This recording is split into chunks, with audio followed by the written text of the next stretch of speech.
Hello, everyone. Welcome to another edition of Coach's Corner with the esteemed Dr. Kalind Bakshi and yours truly.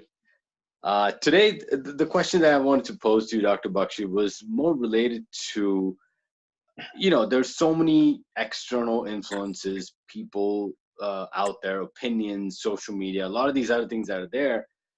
And sometimes we struggle with following what we or our inner purpose may be and start leaning on what others think we should be doing or the way we should be going about it. Do you have some thoughts on how you can be more aligned within rather than be so caught up by the white noise that surrounds? It's a very fascinating question because this is an era of a lot of information.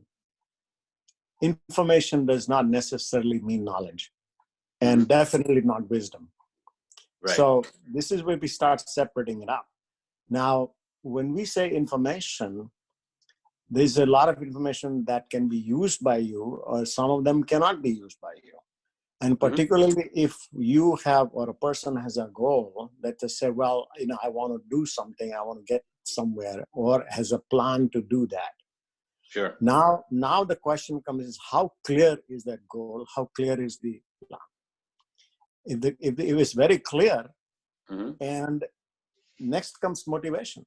Now this motivation is what we are talking about. Motivation can be, if it's external, it may be weaker, But if a person is motivated internally to say, geez, I really want to get there. I want to be somebody. I want to have something. Seriously. Now, why is that? How can it get stronger? Motivation gets stronger by attachment of emotion. Sure. That's called the emotional dream. And that identification is very helpful, because how would they feel when they achieve that? How would they feel when they reach there?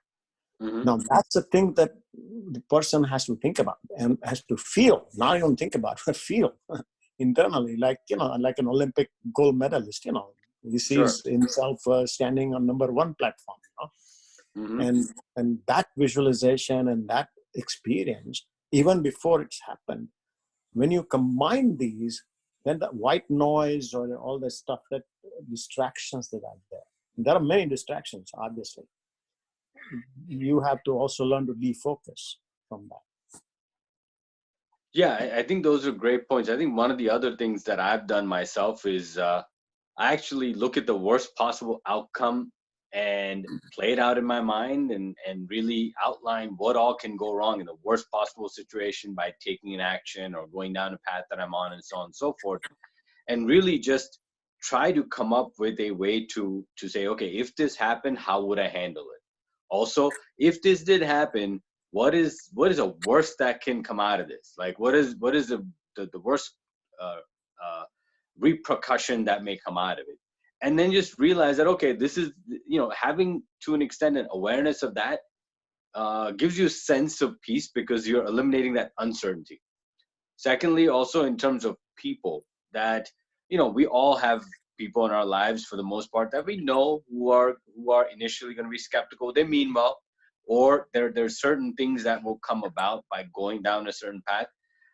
I feel, again, just being honest with yourselves, having those part of those challenges, a grouping or possible hurdles, and just having some antidotes, or just a way to avoid or circumvent that situation, or simply be ready. So when it does happen, you're like, oh, this was expected. I think that also allows us to pursue things with a sense of purpose, with sense of drive, with that sense of freedom in a way, because you have already thought of many of these things and worked through that in your mind, where you already know what the worst that could happen is already worked out, and you have addressed that, instead of letting that uncertainty or that gray cloud hang over you as we're pursuing or going about doing something. Well, I would agree with the thinking part of it. What you're saying is analysis. What you're referring to is analyzing a little bit about laying the scenario out in thought process. And I think that is a reasonable thing to think about, because that is a really due diligence and homework that you're trying to do. Only Sure. caution I have Mm-hmm. is to get attached emotionally, because Mm. you can be dragged down, and there can be people who can lose motivation because they're focusing on that worst scenario rather than, so Sure. let that worst scenario not be the picture towards which you Sure. work. Sure. Sure. And so in reality, the picture needs to be the positive one. And so, yeah, analysis is great. And I think, and that's where the coaching comes in. Coaches will really help us separate these two, because, when we get involved emotionally in something, a negative scenario or something, our coaches will separate you. I'm going to say, turn around here a little bit and see the light, not the darkness. So Right. your point is excellent in terms of analysis and due diligence about it. But don't get the emotion attached to that. Okay, that's the only qualifier I have for that. Right. No, that's a very good point. I think the purpose is to be focused on overcoming and just simply having an awareness so you can move past it, rather than making that a focal point or a reason to come up with an excuse or a hurdle that you're like, oh, because of this I can't do that. I think that I completely agree. I think there's a preconceived desire that you want to do something.